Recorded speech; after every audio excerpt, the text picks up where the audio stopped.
My name is Sloane, and I'm 28 years old. The moment I saw the family group chat notification light up my phone, I knew something was wrong. My parents had just announced a luxury 2-week vacation to Hawaii, complete with a beachfront villa, snorkeling excursions, and private luau dinners. My sister Bethany was going with her husband and kids. My brother Preston and his wife were included too. Even distant cousins I barely remembered from childhood reunions made the guest list. But as I scrolled through the excited responses and heart emojis, one thing became painfully clear. My name wasn't mentioned anywhere. Not once. I kept rereading the message, thinking maybe I'd missed it, but no. Everyone was invited except me. Before we dive into what happened next, I want to know where you're watching from right now. Drop your location in the comments below, and if you've ever felt left out by your own family, hit that like button so I know I'm not alone. Make sure you subscribe because this story takes a turn nobody saw coming, especially not my parents. Trust me, you'll want to stick around to see how they reacted when they discovered what I'd been hiding from them all along. Now, let's get into how this family vacation became the moment that changed everything. Growing up, I always knew I was different from my siblings, but I didn't realize how much that difference would cost me until I became an adult. Bethany, my older sister, was everything my parents dreamed of. She married Graham, a successful surgeon, right after college.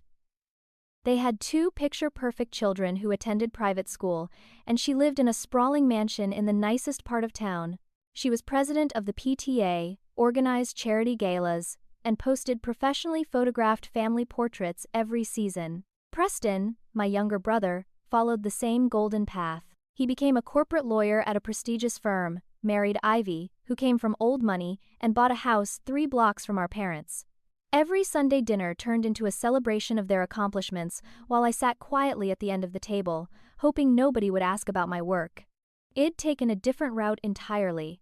I worked 3 jobs to put myself through college because my parents told me they'd spent their education fund on Bethany's wedding and Preston's law school. I studied graphic design, which my father called impractical and my mother dismissed as a hobby. After graduation, I started freelancing, taking any project I could find, building my portfolio one logo and website at a time. My parents constantly asked when I'd get a real job, when I'd settle down like my siblings, when I'd stop embarrassing them with my choices. Every family gathering became an interrogation about my failures, while Bethany and Preston basked in praise for simply maintaining the status quo their privilege had afforded them. The morning after seeing the vacation announcement, I called my mother, Corinne, hoping there'd been some mistake. Maybe the message had been sent to a subgroup by accident. Maybe my invitation was coming separately. But when she answered, her voice had that particular chill I'd learned to recognize over the years. "Oh, Sloane, we thought you'd be too busy with your little projects to take time off," she said, as if doing me a favor by not including me. Before I could respond, my father Marshall grabbed the phone. "Besides," he added, his tone matter-of-fact, "everyone's chipping in $2,000 for expenses. You probably can't afford that anyway, and we didn't want to put you in an awkward position." The conversation ended quickly after that. No apology, no acknowledgement of how hurtful the exclusion felt, just a practical explanation that somehow made it worse. They genuinely believed they were being considerate by leaving me out. Within an hour, Bethany sent me a text that felt like salt in an open wound. "It's probably for the best, sis. You know how you get anxious around success? This vacation is really about celebrating achievements, and it might just make you feel worse about where you are in life. Maybe next time, when you've gotten your life together." I stared at those words for a long time, feeling that familiar mix of hurt and rage I'd experienced countless times before. What my family didn't know, what none of them had bothered to ask about in the past 8 months, was that my little graphic design business had exploded beyond anything I'd imagined. I'd landed a major contract with a tech startup, creating their entire brand identity and user interface designs. When that company went public 3 months ago, the stock options they'd given me as part of my compensation package were suddenly worth $4.2 million. I'd been living modestly, testing whether my family valued me for who I was or only for what I could provide them. Now I had my answer. Sitting alone in my home office, which my family still thought was a tiny rented apartment, I let myself break down. This wasn't the first time they'd excluded me from something important. At Bethany's baby shower 5 years ago, I wasn't invited as a guest but asked to help serve food and clean up afterward. At Preston's wedding, despite being 25 years old, I was seated at the children's table because they needed the adult tables for important people. Every Thanksgiving, Christmas, and birthday followed the same pattern. Bethany's promotions at her volunteer positions were celebrated like Nobel Prizes. Preston's cases, even the ones he lost, were discussed with reverence. But when I mentioned landing a new client or finishing a challenging project, the conversation would shift within seconds to something more worthy of attention. I'd convinced myself for years that they'd change, that eventually they'd see me, but this vacation proved I'd been fooling myself.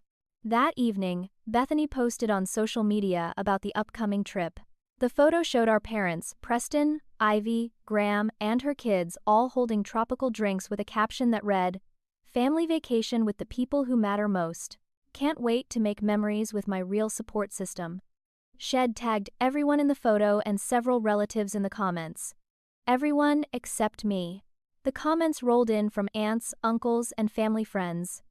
Such a beautiful family. You're all so blessed, perfect people with perfect lives.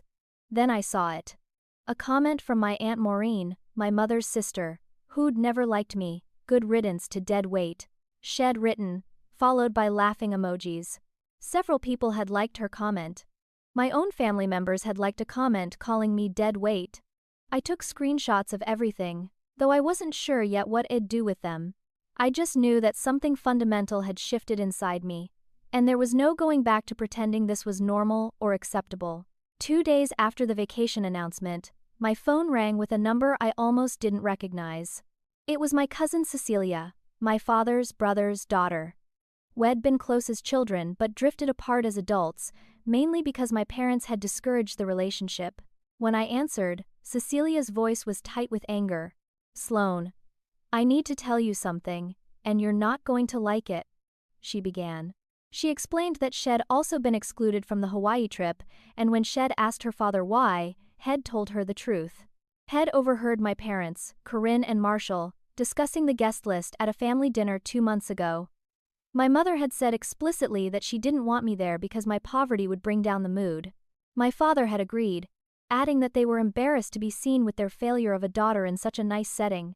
They worried I'd show up in cheap clothes and make them look bad in front of the resort staff. Cecilia had been excluded too because my parents told everyone she was just a nurse, implying her career wasn't impressive enough for their celebration of success. What my parents didn't know about Cecilia was almost as shocking as what they didn't know about me. She'd been working as an emergency room nurse for 6 years, and she was brilliant at her job. 2 weeks before this conversation, Shed accepted a position as chief nursing officer at one of the largest hospital systems in our state. Her new salary was $240,000 a year, plus benefits and bonuses that would push her total compensation over $300,000. But like me, Shed been quietly building her success, tired of being dismissed and belittled at every family function. Shed watched our parents fawn over mediocrity while ignoring genuine achievement, and she was done playing along. "I've been thinking," Cecilia said, her voice steadier now. "They're going to find out about our real lives eventually. Why not make it memorable? Why not let them have their vacation, and then show them exactly what they've been too blind to see?" We met for coffee the next morning at a place far from our family's usual haunts. Over lattes and pastries, we shared stories of casual cruelty we'd endured for years. Cecilia told me about the time Shed saved a child's life in the emergency room using a procedure Shed pioneered, making local news, but our aunt had called it luck rather than skill. I told her about winning a National Design Award 2 years ago and having my mother ask if it came with any prize money, then losing interest when I said it was just recognition. We laughed, but it was the kind of laughter that comes when the alternative is crying. Then Cecilia leaned forward with a gleam in her eye. "Here is what I'm thinking," she said. "Let them go on their vacation, let them take their photos and celebrate their fake, perfect family. But let's gather evidence of exactly how they see us, and when the time is right, we show them everything. We show them who we really are and what they've lost by treating us like garbage." I agreed immediately. We spent the next hour planning our approach, deciding to wait and watch, to let our family reveal their true nature completely before we made our move. The universe delivered our first piece of evidence faster than we expected. That afternoon, Preston's wife Ivy accidentally added me to a private family group chat called Real Family. I watched my phone light up with message after message, and what I saw made my blood run cold. There were months of conversations I'd never seen, all mocking me behind my back. Bethany had written, "Sloane probably can't even afford new clothes. Did you see that jacket she wore to Mom's birthday? I think she's had it since college." My father had typed, "I tell people I have 2 children and a disappointment. It's easier than explaining Sloane." My mother had added, "At least we don't have to pretend to care about her little drawings in Hawaii. I'm so tired of acting interested in her failures." Aunt Maureen had chimed in frequently with comments like, "She'll probably die alone with cats. At least she won't reproduce and pass on her loser genes." There were hundreds of messages like this, going back almost 2 years, each one more casually cruel than the last. They'd created an entire group chat dedicated to making fun of me, and everyone had participated enthusiastically. My hands shook as I took screenshots of everything. I wanted to respond immediately, to unleash all my rage in that chat, but Cecilia had taught me patience. Instead, I called my financial advisor and told him it was time to make some moves I'd been planning. I owned my house outright, paid in cash 8 months ago, but my family still thought I rented a studio apartment in a bad neighborhood because I'd never corrected their assumptions. I drove a modest 10-year-old sedan because I loved that car and saw no reason to replace it, but they'd interpreted this as poverty rather than practicality. I wore comfortable clothes instead of designer labels because I worked from home and valued function over fashion, but they'd decided this meant I couldn't afford better. Every choice I'd made that differed from their materialistic values had been interpreted as failure, and I'd let them believe it because I wanted to see who they really were. Now I knew, and it was time to stop hiding. When Ivy realized I'd been added to the chat, the group exploded in panic. Messages flew back and forth about damage control. Preston demanded to know who'd made the mistake. Bethany suggested blocking me immediately. My mother worried I'd cause drama before their vacation. I sent one simple message into the chaos. "Have a wonderful vacation. It'll be just fine." Then I muted the chat and watched as they scrambled to respond. Within minutes, they'd removed me from the group, but it was too late. I had everything saved in multiple locations. My father tried calling, but I let it go to voicemail. His message was predictable. "Sloane, those messages were just jokes. You're too sensitive. You always have been. Don't ruin this trip for everyone by being dramatic." I deleted the voicemail without responding. They'd have their vacation, their photos, their illusion of family perfection. And when they got back, they'd learn that the daughter they'd dismissed was about to change the entire dynamic of our family forever, whether they were ready for it or not. The family departed for Maui on a Thursday morning, and within hours, social media filled with their carefully curated photos. The rental villa was stunning, perched on a cliff overlooking turquoise water, with 8 bedrooms, a private pool, and staff to handle their every need. Bethany immediately assumed the role of vacation coordinator, posting updates about planned snorkeling trips, sunset dinners, and spa days. Preston and Graham bonded over golf and business discussions, their photos showing them in expensive resort wear with drinks in hand. My parents looked relaxed and happy in ways I rarely saw them, basking in the glow of being surrounded by what they considered their successful family. Every post was hashtagged with things like family goals and blessed life and living our best life. Nobody mentioned my absence except in carefully worded responses when old family friends commented asking where I was. My mother's standard reply was, "Sloane was too busy with work to join us this year," making it sound like my choice rather than their exclusion. But within 2 days, cracks began appearing in their perfect vacation facade. The villa cost $15,000 for the week, significantly more than my parents had initially calculated. They'd assumed Bethany and Preston would cover most of the expense, since they were supposedly so successful, planning only to contribute about $3,000 themselves.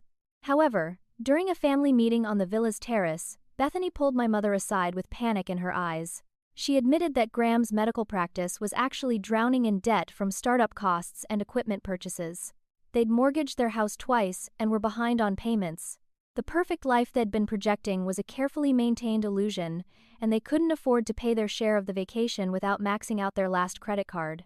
Preston confessed similar problems to my father that same evening. His law firm was downsizing, and he was likely to be laid off in the next round of cuts.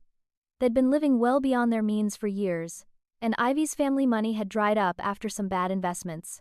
Suddenly, my parents realized their supposedly successful children were barely holding their lives together, and nobody had the money they'd all been counting on. The social media response to Bethany's vacation posts wasn't quite what she expected either. Old family friends who'd known us as children started commenting with questions. "Where's Sloane? Is she okay? I noticed Sloane isn't tagged in any of these photos. Is everything all right with her?" It seems odd to call this a complete family vacation when someone's missing. Bethany tried deleting the comments, but more kept appearing. Then Cecilia, who'd been monitoring everything from home, posted a cryptic message on her own social media. Interesting how some people define family. Even more interesting what gets left out of the picture. She didn't mention anyone by name, but mutual friends started connecting the dots. More people began noticing my absence and asking pointed questions. My mother was forced to respond to concerned messages from her friends, making excuses that grew more elaborate with each telling. Eventually, she settled on, "Sloane was too busy with work." But people who knew me from childhood remembered I always made time for family and found the explanation suspicious. On the third day of vacation, Aunt Maureen decided to escalate matters by calling me directly. She'd gotten my number from old family records and left a voicemail dripping with venom. "You're probably sitting in your pathetic apartment crying about being excluded," she hissed into the phone. "Good. You never belonged with us anyway. Your parents finally have peace without their embarrassing failure dragging them down. Everyone knows you're broke and pathetic, and we're all grateful you're not here, ruining our good time with your poverty and bad choices." She went on for almost 3 minutes, attacking everything from my career to my appearance to my life choices. What she didn't know was that I'd set my phone to automatically record all calls after the group chat incident. I had every word saved, backed up, and ready to use if necessary. I didn't respond to her message. I didn't need to. She was giving me everything I needed to show exactly what kind of people my family really were, and I was patient enough to let them keep digging their own grave deeper. That same evening, the family received an anonymous email at the villa. It contained several photos of me at a charity gala I'd attended a month earlier. In the pictures, I was wearing a designer dress I'd bought for the occasion, jewelry borrowed from a friend who owned a boutique, looking confident and successful. The email subject line read simply, "You might want to check LinkedIn." However, the villa's internet connection was spotty at best, and none of them could load complex websites on their phones. The email planted seeds of doubt without giving them enough information to investigate properly. Preston tried calling me that night, but I didn't answer. He left a voicemail. "Hey, Sloane, some weird email came through with pictures of you. You looked really nice. Call me back when you get a chance." His tone was confused rather than concerned, like he couldn't quite reconcile the images with the narrative they'd all built about my life. I saved that voicemail too, adding it to my growing collection of evidence about exactly how little my family knew about my real life. The only person showing any genuine doubt about their treatment of me was Ivy, Preston's wife.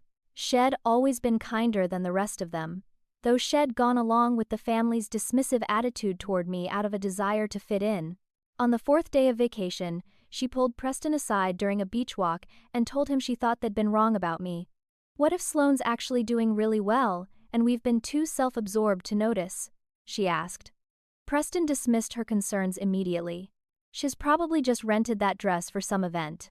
You know how she is, always trying to look more successful than she really is. It's kind of sad, actually." But Ivy's guilt continued growing.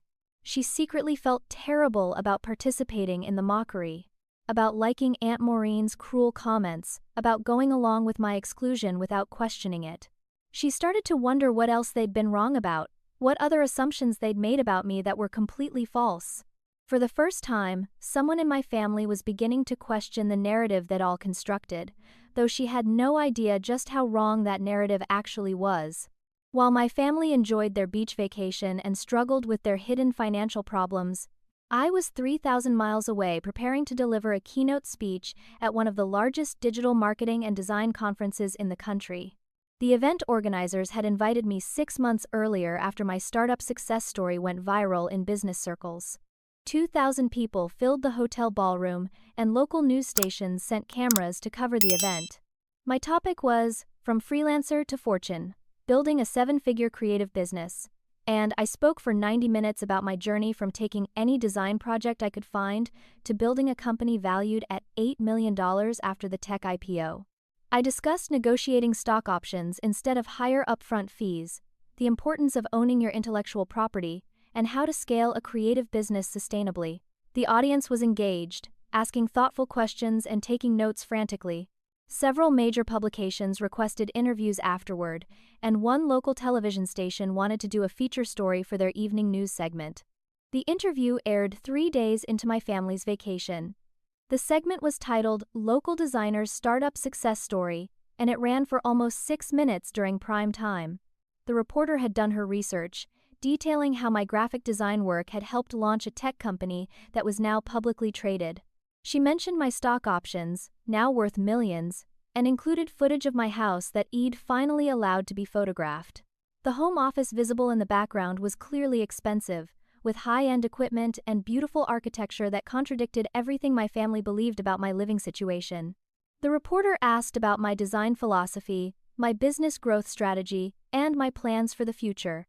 I spoke confidently about expanding my firm, taking on select clients, and mentoring young designers who came from difficult backgrounds. The piece was overwhelmingly positive, painting me as an inspiring success story of someone who'd built something meaningful through talent and persistence rather than connections or family money. Back in Hawaii, a family friend named Dorothea watched the news segment and immediately thought of my parents. She and my mother had been friends for 30 years, and she knew the whole family was on vacation.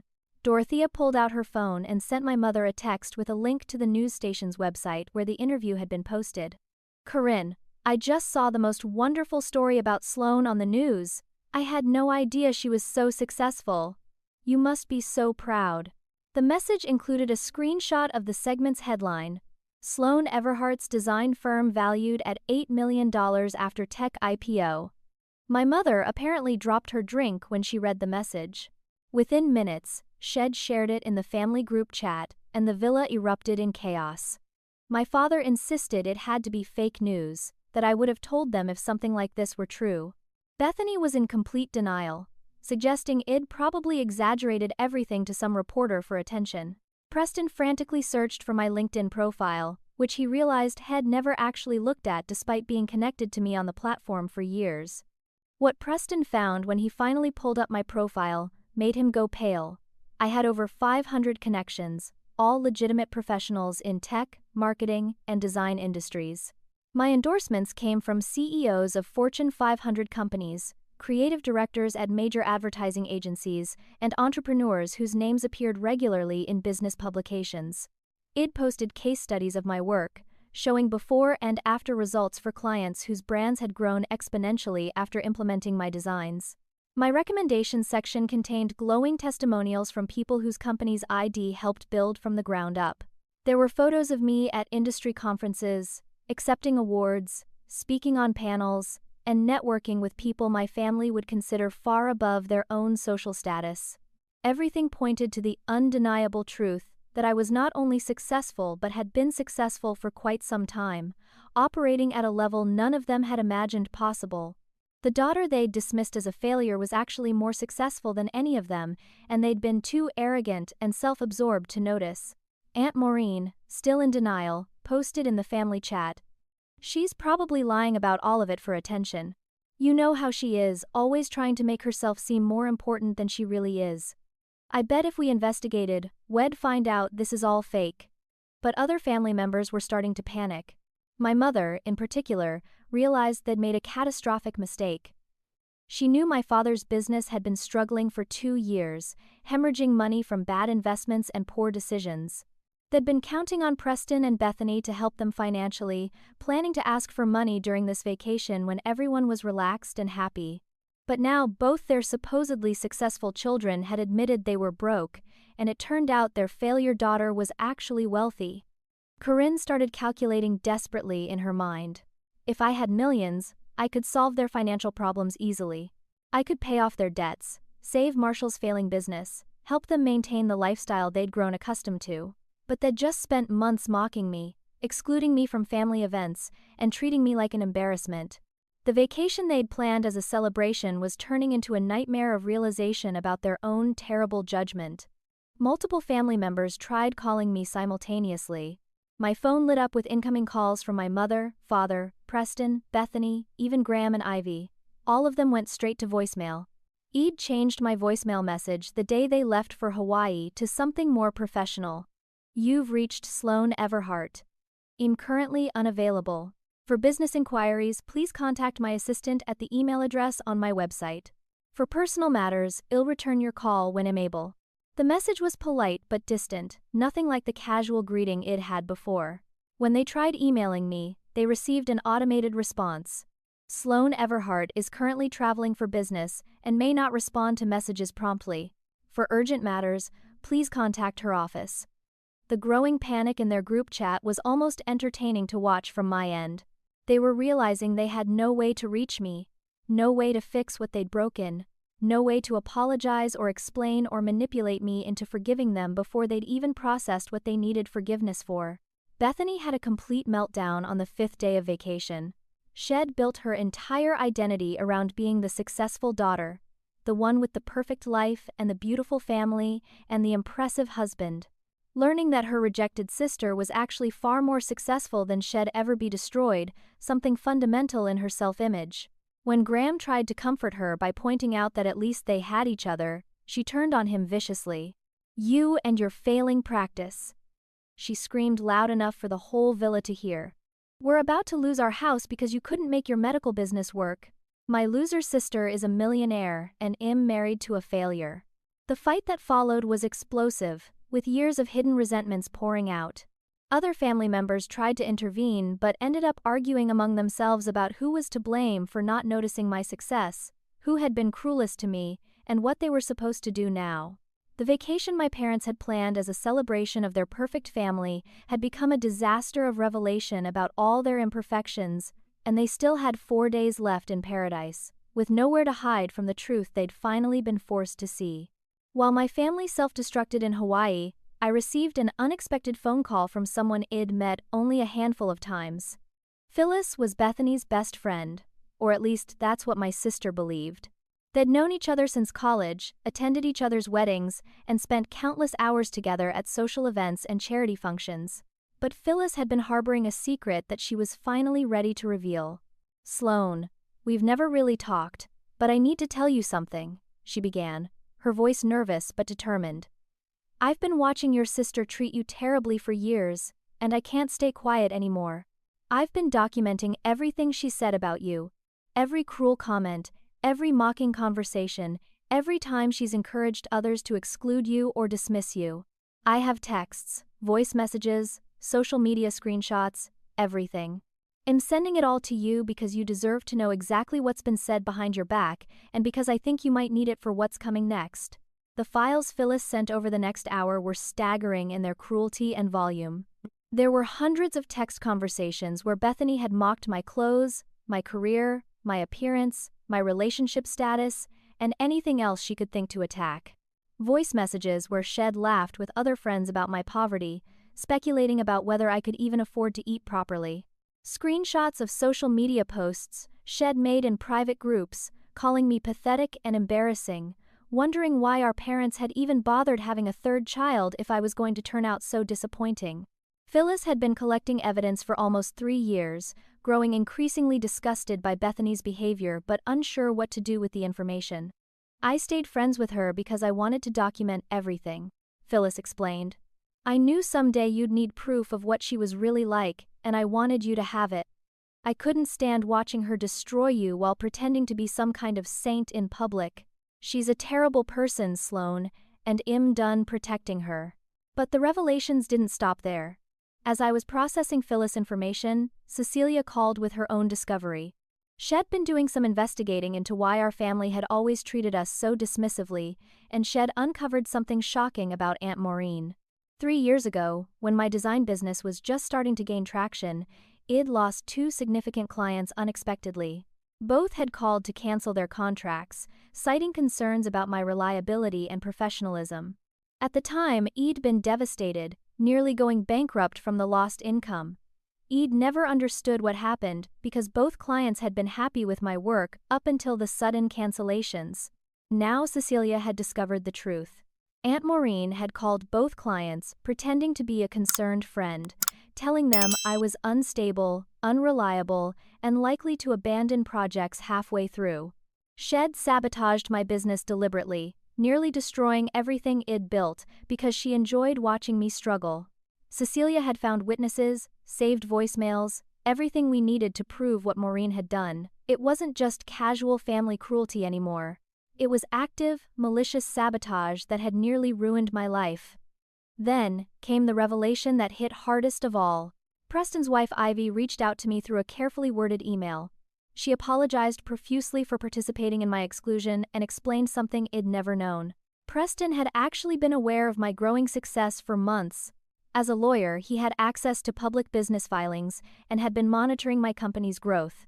He'd seen the contract with the tech startup, noticed when I'd purchased my house, and known about the stock options long before the IPO. He'd deliberately kept this information from the rest of the family because he wanted to remain the successful sibling, the one our parents were proud of. He'd actively encouraged them to exclude me from events, reinforced their negative narrative about my life, and even suggested they avoid asking me about work so they wouldn't accidentally discover the truth. Ivy had only learned about his deception recently and was horrified. "I can't be part of this anymore," she wrote.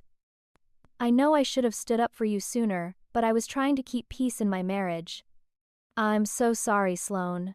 Preston has been lying to everyone, including me, to protect his ego. You deserve to know that your own brother has been actively working against you for months." Armed with this new information, I began to see the full picture of my family's betrayal. It wasn't just that they'd excluded me from a vacation. It was years of systematic dismissal, mockery, and active sabotage. But there was still one more piece of information Cecilia uncovered that transformed everything from family drama into something potentially criminal. Her brother Silas worked at the bank where my parents did their business, and had noticed something alarming in their recent transaction history. My father Marshall had attempted to take out a $200,000 loan using forged documents that listed me as a co-signer. Had used my old address, forged my signature, and provided fake employment information to make it look like ID agreed to back his loan. The bank had flagged it as potential fraud and called my business office to verify. My assistant had immediately denied any knowledge of the loan, and the bank had frozen the application pending investigation. But Marshall didn't know the fraud had been caught. He thought the loan was processing and would come through any day, solving his financial problems by using my credit and putting me on the hook for his debts without my knowledge or consent. This wasn't just family cruelty anymore. This was actual crime, fraud that could result in criminal charges and prison time. I sat in my home office, staring at the evidence Silas had carefully documented, and felt something shift inside me. I'd been planning to confront my family, to show them what they'd missed by dismissing me, maybe even to give them a chance to apologize and rebuild our relationship. But this changed everything. My own father had been willing to commit fraud using my identity to solve his financial problems, putting my credit, my business, and potentially my freedom at risk if the fraud had succeeded and I'd been implicated. I called my lawyer immediately and spent 2 hours going over every piece of evidence I'd collected. We discussed every scenario, every possible response, every legal option available. By the end of the call, I knew exactly what I was going to do. My family had made their choices, shown me who they really were, and committed actual crimes against me in the process. Now it was time for them to face the consequences of everything they'd done, and I was going to make sure those consequences were both memorable and meaningful. The family returned from Hawaii 3 days early, unable to maintain the pretense of a happy vacation any longer. The villa was filled with tension, arguments broke out constantly, and everyone blamed everyone else for the financial disaster and the revelation about my success. They'd collectively lost thousands of dollars on non-refundable deposits for excursions and restaurant reservations they canceled. Bethany and Graham were barely speaking after their explosive fight. Preston was anxious about his job and stressed about the Sloane situation, as they'd started calling it in their group chat. My parents were desperate to reach me, to explain, to apologize, to somehow fix what they'd broken before I cut them off completely, or worse, before I learned about my father's loan fraud. They tried calling dozens of times, but I never answered. Each voicemail grew more panicked, more apologetic, more desperate. My mother's messages went from, "We need to talk about some misunderstandings," to, "Please call us back. We made a terrible mistake," to Sloane, "I'm begging you. We love you and we're so sorry." Unable to reach me by phone, the family made the decision to show up at my home in person. But they only knew my old address, the studio apartment I'd rented years ago when I first started my business. They drove across town to the shabby complex where I used to live, parked in front of the building, and knocked on the door of my former unit. The current tenant, a college student, told them I'd moved out 8 months ago. Confused and frustrated, they tried my old studio workspace next, the shared creative space where I'd rented a desk before my business expanded. The building manager told them the space had been converted to offices for a marketing firm and that Sloane Everhart Design had moved to a private location months ago. The growing realization that they didn't actually know anything about my current life was dawning on them with uncomfortable clarity. They didn't know where I lived, where I worked, what my daily routine looked like, who my friends were, or anything about the person I'd become. They'd been so convinced of their narrative about my failure that they'd never bothered to check if it was true. Meanwhile, social media was not being kind to my family.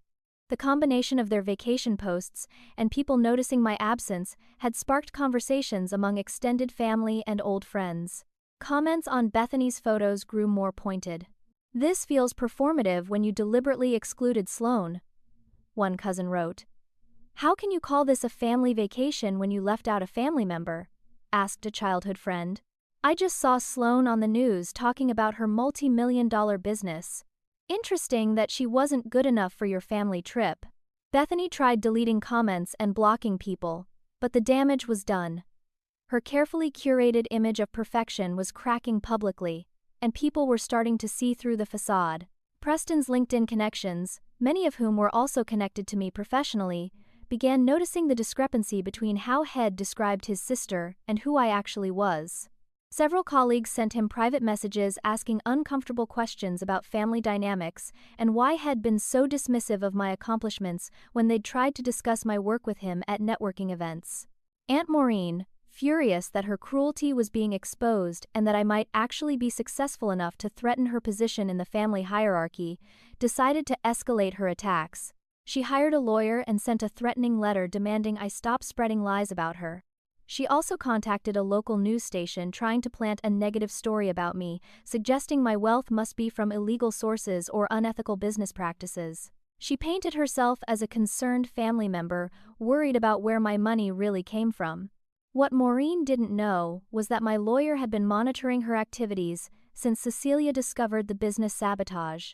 We had records of her calls to my old clients, witnesses who'd heard her making defamatory statements about me, and documentation of her attempts to damage my reputation. When her lawyer sent the threatening letter, my attorney responded within 24 hours with a comprehensive package of evidence showing Maureen's pattern of harassment, sabotage, and defamation. Her lawyer advised her to back down immediately unless she wanted to be sued into bankruptcy. Maureen, realizing Shed underestimated me catastrophically, went silent for the first time in years. After days of failed attempts to reach me, I finally sent my family a brief email. The message was formal and direct. Family dinner at my home. Saturday at 6 p.m. Address attached. Attendance is mandatory if you want answers about anything. I included my actual address, which revealed I lived in one of the most exclusive neighborhoods in the city. A quick internet search showed them my house was worth $1.8 million. A modern architectural masterpiece with floor-to-ceiling windows, mature landscaping, and a 3-car garage. The property alone was worth more than Bethany and Preston's homes combined. The realization that I'd been living in luxury while they'd pitied my poverty was almost too much for some of them to process. My mother had to sit down when she saw the address, Bethany felt physically ill. Preston immediately began strategizing about how to handle the meeting, his lawyer brain kicking into defensive mode. They had 2 days to prepare for whatever was coming, and none of them had any idea what to expect, except that it probably wasn't going to be pleasant. In those 2 days before the dinner, Preston made one final betrayal that I wouldn't discover until later. He hired a private investigator to dig into my background, hoping to find something that would discredit me or explain away my success as somehow illegitimate. He wanted dirt, anything he could use to shift the narrative back in his favor, or at least make my success seem less impressive. The PI spent 48 hours investigating and came back with a report that must have devastated Preston. Every aspect of my business was legitimate and impressive. My reputation in the industry was impeccable. My clients gave glowing reviews. My financial records were clean and well documented. The PI even noted that I appeared to be building a case against family members for fraud and defamation, with extensive documentation that would hold up in court. The investigator's final note was almost funny. Subject is a legitimate, successful businesswoman with an impeccable reputation. However, subject appears to be preparing for legal action against multiple family members. Client should consider retaining criminal defense counsel. Preston read that report and knew they were in serious trouble. Whatever was going to happen at Saturday's dinner, they were walking into it blind while I held all the cards. Cecilia sent a warning message to the family group chat that she'd been added back to after they returned from Hawaii. "You have no idea what you've done," she wrote. "Sloane has every text, every voicemail, every social media post, all of it. Every cruel thing you've said, every time you've mocked her, every bit of sabotage. You should all hire lawyers before Saturday." The family wanted to believe she was being dramatic, trying to scare them or exaggerate the situation. My father actually laughed and typed back, "She's our daughter, she wouldn't hurt us. This is all just a misunderstanding that will clear up over dinner." But my mother wasn't so sure. Something about the formal tone of my email, the mandatory attendance requirement, the fact that I'd gone completely silent for days, all of it suggested this wasn't going to be a simple family reconciliation. She tried one more time to call me, leaving a voicemail that was equal parts apology and plea. "Sloane, whatever happens on Saturday, please remember we love you. We made mistakes, but we're still your family. Please give us a chance to make this right." I listened to that voicemail 3 times, feeling something twist in my chest, some remnant of the daughter who'd desperately wanted her parents' approval and love. But then I remembered the group chat messages, the loan fraud, Aunt Maureen's sabotage, Preston's deliberate deceptions, and all the years of casual cruelty that had led to this moment. Saturday was going to change everything, and they had no one to blame but themselves. Saturday arrived with clear skies and mild temperatures, perfect weather that felt incongruous with the storm about to break inside my home. My family arrived in separate cars, none of them willing to ride together after the tensions of the past week. They parked in my circular driveway, staring at the house with expressions ranging from shock to barely concealed jealousy. The landscaping was pristine, maintained by a professional service. The 3-car garage was closed, hiding the vehicles inside, though I knew they were dying to know what I drove. The security system was visible but discreet, cameras positioned to cover all entrances. Everything about the property screamed success, stability, and wealth, the exact opposite of every assumption they'd made about my life. Bethany looked like she might cry just walking up the front steps. Preston's jaw was tight with tension. My parents held hands, presenting a united front, though I could see fear in their eyes underneath the fake composure. I opened the door before they could knock, dressed in an elegant but professional outfit that walked the line between casual dinner and business meeting. "Come in," I said simply, stepping aside to let them enter. The interior of my home was even more impressive than the exterior.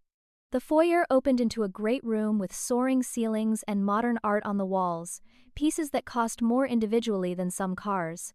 The furniture was carefully selected, expensive but tasteful, nothing ostentatious but everything high quality.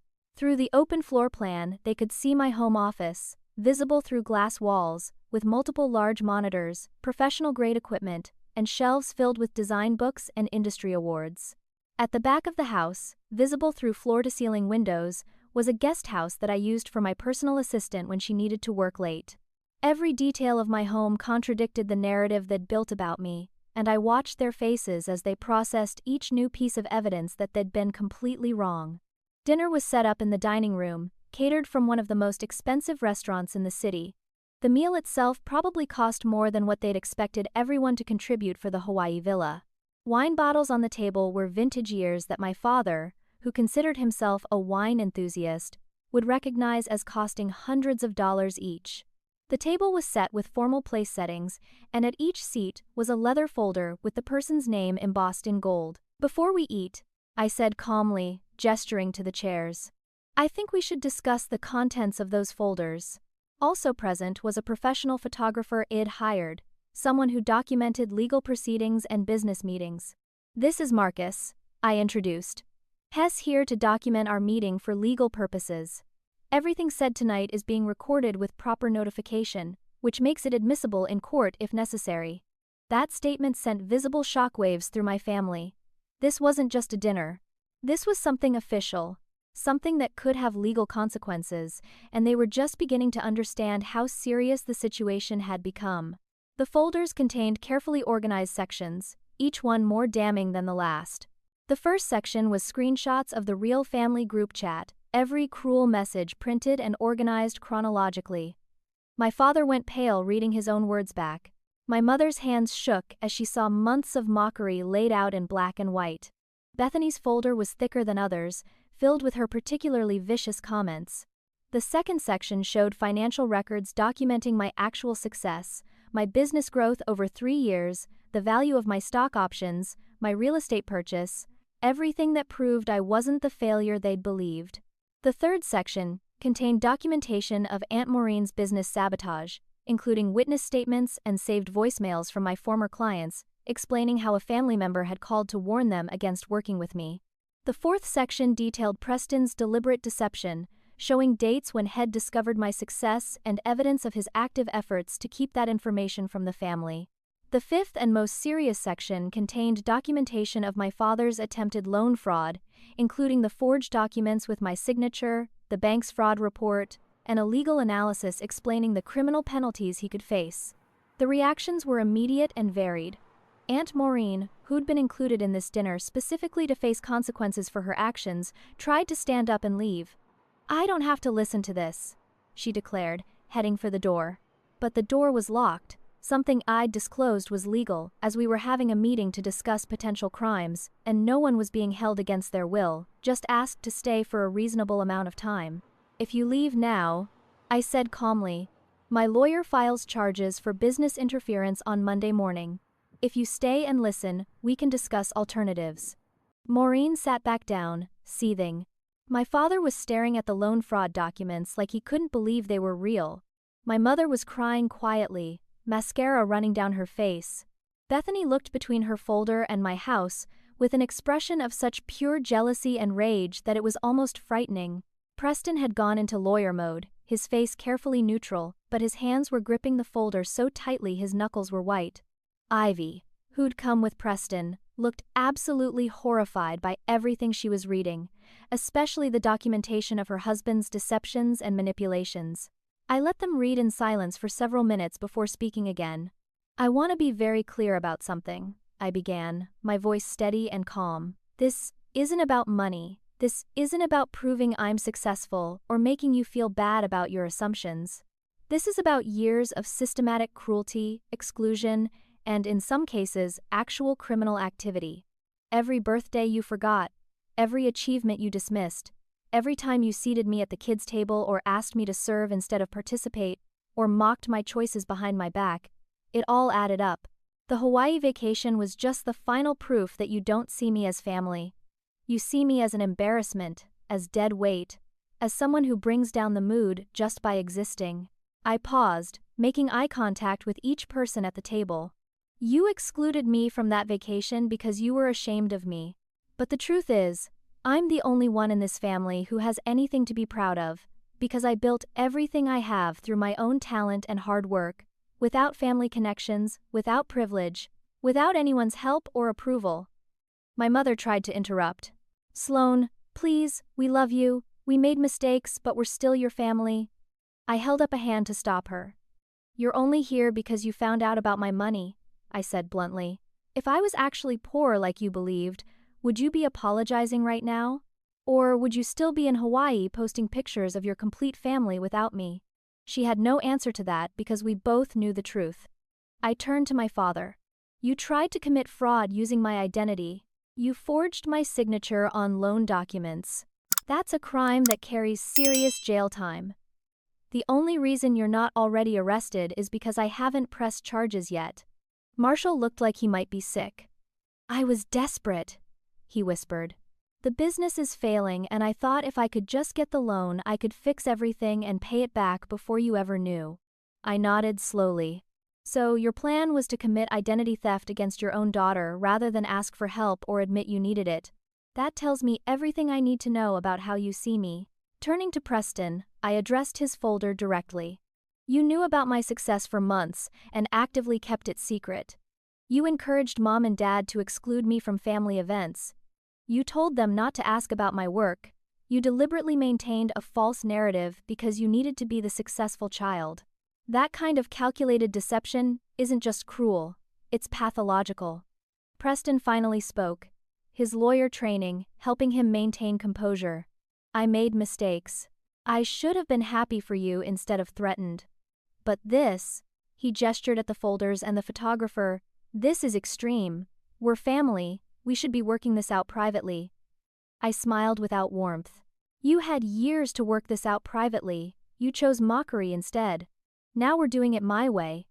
I looked at Bethany, who was still staring at her folder with tears streaming down her face. You're not crying because you're sorry, I said quietly. You're crying because you finally have to face that you're not the golden child you pretended to be.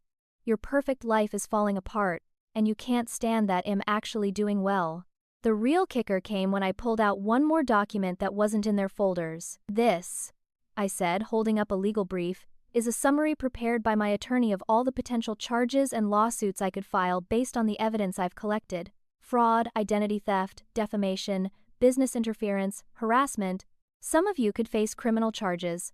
Others could be sued in civil court for damages. The legal fees alone would bankrupt most of you. I let that sink in for a moment, but I'm not a vindictive person, despite what you might think. So, I'm going to give you two options, and you have 48 hours to decide. I stood up, walking to the windows overlooking my backyard, gathering my thoughts before delivering the ultimatum that would change everything. Option A is simple. I press charges where appropriate, file lawsuits where applicable, and we never speak again. You go your way, I go mine, and you can tell people whatever story you want about the daughter who cut you off. Option B is significantly harder but offers a chance at something better. I turned back to face them. You acknowledge publicly what you've done, you make real amends, and we rebuild our relationship on my terms, with clear boundaries and expectations. That means family therapy that I will pay for, but you will attend consistently. That means public apologies on social media, acknowledging how you've treated me, and that means collectively donating $50,000 to a charity of my choice, proving that you're willing to sacrifice something that matters to you for a cause I care about. The silence that followed was deafening. $50,000 was a fortune to people who were already struggling financially, but that was exactly the point.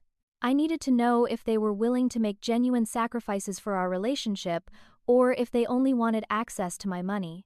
The charity is a foundation for adult children of dysfunctional families, I continued. People who've been scapegoated, excluded, or abused by their own families and need support rebuilding their lives. If you choose option B, you'll be helping people like me, people you might have helped destroy if they didn't have the resources to survive your cruelty. My mother was sobbing openly now. My father looked broken. Even Bethany seemed to understand the magnitude of what I was offering and what it would cost. 48 hours, I repeated. Decide if you want to be a family or if you want to be strangers who share DNA. But understand that if you choose option B and then don't follow through, I will immediately shift to option A with no second chances. I'm done being the family member you can treat however you want with no consequences. The first to respond was Aunt Maureen, and her response was exactly what I expected. She stood up, her face red with rage, and launched into a tirade about how I was the ungrateful one, how she'd done nothing wrong, How I was blackmailing the family and holding my success over their heads like some kind of tyrant. "We raised you," she screamed, though she hadn't raised me at all.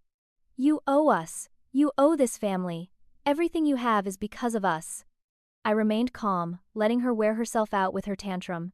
When she finally ran out of steam, I simply said, "You sabotaged my business 3 years ago and nearly destroyed my life. I have witnesses, recordings, everything I need to prove it in court. If you walk out that door right now, my lawyer files charges Monday morning for business interference, defamation, and intentional infliction of emotional distress. If you're willing to lose everything you have in legal fees and potential judgments, by all means, leave." Maureen looked at me with pure hatred, realized I wasn't bluffing, and stormed out anyway. She chose her pride over accountability, and I respected that decision, even as I made a note to follow through on my promise. Some people would never change, and Shed just proven she was one of them. My father was the next to speak, and his response surprised me. He didn't make excuses or try to minimize what He'd done. He just broke down completely, sobbing in a way I'd never seen from him before. "I'm a failure," he admitted, his voice choked with tears. "My business is falling apart, we're drowning in debt, and I was so desperate that I was willing to commit fraud against my own daughter rather than admit I needed help. I was jealous of you, Sloane. Jealous that you succeeded where I failed. Jealous that you built something real while I've been coasting on reputation and connections my whole life. I thought if I could just make it seem like you were the failure, then maybe I wouldn't have to face my own failures." He looked up at me with red eyes. "I'll turn myself in to the police. I'll confess to the fraud attempt. I don't want you to have this hanging over your head, and I need to face consequences for what I did. But please, please don't give up on me completely. I want to do option B. I want to try to be a real father to you, even if I don't deserve the chance." Bethany's reaction was more complex. She started defensive, insisting that everything Shed said had been taken out of context or that I was being too sensitive. But when I simply pointed to specific messages from her folder, messages where Shed called me pathetic and worthless and said I'd probably die alone, she couldn't maintain the denial. Her husband Graham spoke up for the first time. "You said those things?" he asked his wife, his voice a mix of horror and disgust. "About your own sister." Bethany tried to explain, to justify, to make it sound less terrible than it was, but every word just made it worse. Finally, she broke. The perfect facade crumbled, and what emerged was someone deeply insecure, jealous, and unhappy with her own life. "I based my entire self-worth on being better than you," she whispered. "If you were the failure, then I had to be the success. It was the only way I knew how to feel good about myself. But I see now that I was the failure all along. I failed at being a decent human being, at being a good sister, at teaching my children kindness instead of cruelty." She looked at me with genuine remorse. "I want to choose option B. I want to try to be the sister you deserve to have. I don't know if I can do it, but I want to try." Preston and Ivy's situation was playing out differently. Ivy stood up and addressed the table directly. "I told Preston this was wrong," she said, her voice shaking but strong. "I told him we should include Sloane in everything. I wanted to reach out to you so many times," she said, turning to me, "but Preston forbade it. He told me it would cause problems, that you were sensitive and difficult, that staying away from you was the kindest thing we could do. I went along with it because I wanted to be a good wife, but I was wrong. I chose my marriage over doing what was right." She looked at Preston with something like disappointment. "I'm not choosing him over you anymore. I'm done being part of this family's cruelty. If Preston wants to rebuild his relationship with you, he'll have to do it without me holding his hand or making excuses for him." Preston looked genuinely shocked that his wife was publicly standing up to him. He opened his mouth to say something, then closed it, clearly realizing that anything he said would only make things worse. Ivy turned back to me. "I don't know if you can forgive me for staying silent for so long, but I want to try to make amends. I have documentation of things Preston did that aren't in these folders, things he did to deliberately sabotage your reputation with his colleagues. If you need testimony about his actions, I'll provide it." My mother's response was the most manipulative, and I'd been expecting it. She tried every tactic in her arsenal, starting with appeals to emotion. She pulled out her phone and showed me photos of us when I was a child, trying to remind me of happier times. "Remember when we were a family?" she asked plaintively. "Remember when things were good between us?" I did remember, actually. I remembered being 7 years old and already feeling like I didn't measure up. I remembered being 12 and hearing her tell relatives I was going through a phase. I remembered being 25 and sitting at the children's table while she bragged about Bethany and Preston to everyone who would listen. "I remember everything, Mom," I said quietly. "That's the problem. You remember a selective version of our history where you were a good mother who made some mistakes. I remember the actual history where I was never good enough no matter what I did." She tried a different approach, talking about forgiveness and family bonds and how we were supposed to love each other unconditionally. "Unconditional love works both ways," I pointed out. "You conditioned your love for me on achievements you valued, on choices you approved of, on me being someone I'm not. Where was your unconditional love when you told people you had 2 children and a disappointment? Where was it when you excluded me from a family vacation because my poverty would bring down the mood?" The 48 hours that followed were tense and surreal. My family scattered to their homes, each processing what had happened in their own way. Maureen did exactly what I'd expected and hired a lawyer to threaten a countersuit. My attorney responded within hours with such a comprehensive package of evidence that Maureen's lawyer advised her to back down immediately. She settled out of court 2 weeks later, paying damages for the business interference and agreeing to a restraining order that kept her away from me permanently. She became a cautionary tale in our extended family about what happens when pride and cruelty go too far. Marshall, true to his word, went to the police and confessed to the attempted fraud. Because Head turned himself in, and because I agreed not to press additional charges, he received a suspended sentence with probation and community service instead of jail time. It was enough to scare him into genuine change without destroying his life completely, which was what I'd hoped for. On the final day of the deadline, my family requested a group video call. I recorded it, as I'd recorded everything else, and listened to each of them make their choice. Bethany spoke first, her voice thick with tears. "We choose option B, all of us. We want the chance to do better, to be better. We know we don't deserve your forgiveness, but we're asking for the opportunity to earn it." Preston spoke next, actually admitting fault for the first time in his life. "I've been thinking about my own insecurities and how they've hurt you. I should have been your ally instead of your competition. I want to do the work to become the brother you should have had." My parents spoke together, both admitting they'd failed me in fundamental ways. "We favored achievement over character," my father said. "We measured love and accomplishments and money instead of just loving you for who you are. That was wrong, and we're sorry," my mother added. "We're prepared to do whatever it takes. The therapy, the public apologies, the donation. Well, do it all. Please give us this chance." The public apologies came first, and they were more genuine than I'd expected. Bethany posted a long message on her social media explaining how she'd been a terrible sister, how jealousy had poisoned their relationship, and how she was working to become a better person. The post was raw and honest, admitting to specific instances of cruelty and exclusion. The comments were mixed, with some people praising her honesty and others condemning her behavior. Preston posted his own apology, admitting Head manipulated the family to make himself look better and acknowledging his role in my exclusion. My parents posted together a joint statement about favoritism and how they'd hurt me by valuing achievement over character. They acknowledged publicly that they'd excluded me from the Hawaii vacation and explained why they'd been wrong. The posts generated significant discussion in our social circle, with family, friends, and relatives weighing in. Some admitted they'd noticed the mistreatment, but hadn't said anything. Others shared their own experiences of being scapegoated in their families. The conversation was uncomfortable but necessary, and it marked the first time my family had been truly honest about their failures in public. The charity donation proved to be the hardest part for them. $50,000 was a massive sum for people who were already struggling financially.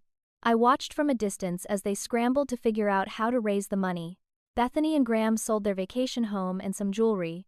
Preston took a second job on weekends doing contract legal work. My parents sold my father's classic car collection, items Head treasured for decades.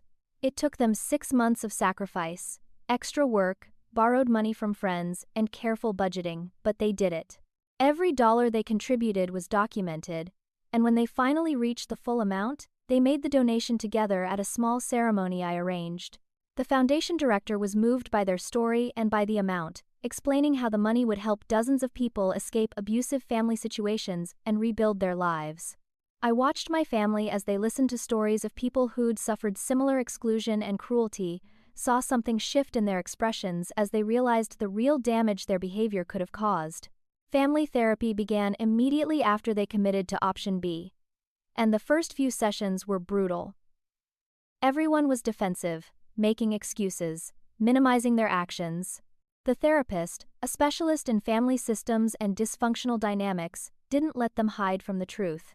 She made them read their own messages out loud, confront specific instances of cruelty, and explain why they'd thought their behavior was acceptable. By the second month, Bethany had a breakthrough. She admitted that she'd based her entire self-worth on being better than me, that every achievement only felt meaningful if I was failing. She recognized this pattern came from our parents' constant comparisons and how they'd pitted us against each other our entire lives. In the third month, my parents finally acknowledged they created a toxic environment where their children competed for love instead of supporting each other. They took responsibility for the hierarchy they'd established and the damage it had caused. By the fourth month, Preston made the apology he'd been waiting for. He looked directly at me during a session and said, "I knew you were succeeding, and I deliberately kept it secret because I needed to be the favorite. I encouraged Mom and Dad to exclude you because having you around reminded everyone that I wasn't as special as they thought. I sabotaged your relationships with other family members by telling them not to ask about your work, by changing the subject whenever someone mentioned you positively, by reinforcing the narrative that you were struggling. I did it all consciously and deliberately, and there's no excuse for it. I'm sorry doesn't begin to cover it, but I am sorry. I robbed you of family support during a time when you could have used it, and I did it to protect my own ego.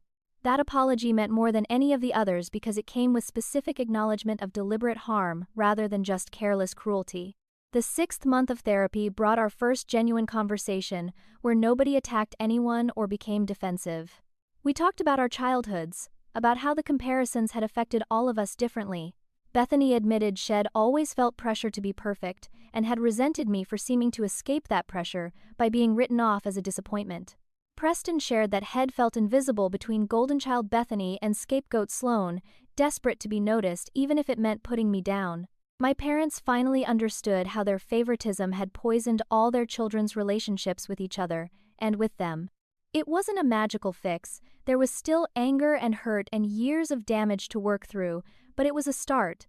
For the first time, we were being honest with each other, instead of performing roles we'd been assigned decades ago. I spent those months in therapy too, working through my own trauma and recognizing patterns I needed to break.